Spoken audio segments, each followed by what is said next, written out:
Yeah, baby ko halika, sa'kin na sumama. Nagpadala ko sa'yo ang tunay na Okay alaga. mga kalaro, narito na tayo sa video pa sa oras, kaya Yeah, baby ko ito, halika, sa'kin na sumama. yung ating tanghalian ay ano tayo ng fried chicken. Fried chicken. At pinarisa natin ang coleslaw salad. Ayan. Ayan. Ang ating coleslaw salad. Para hindi na tayo kanin. Kasi masama na sa mga senior yung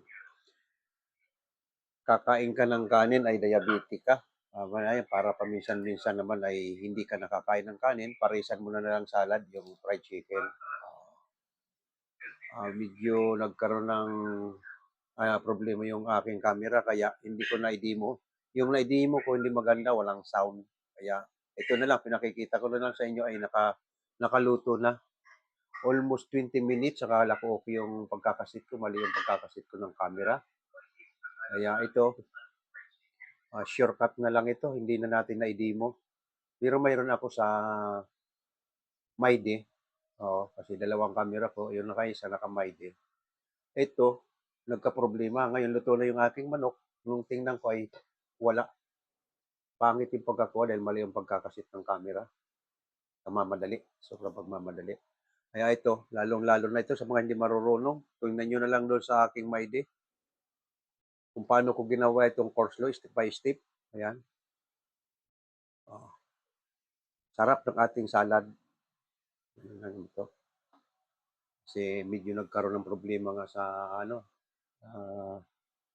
iba na talaga pag matanda, makalimutin na. Hindi ko na i-adjust yung yung volume ng ng aking camera, tapos hindi ko na ikabit yung mic. Naikabit ko yung ng mic sa cellphone pero hindi ko na tanggal yung mic kaya walang sound. Ito. Dito na tayo ay wala. Next time na lang. Okay, para yung makakita na demo ng aking mga ginagawa, sundan na lang natin doon sa MyDay. Nasa MyDay. Ito. Yan lang ang may ko sa inyong kasi wala na.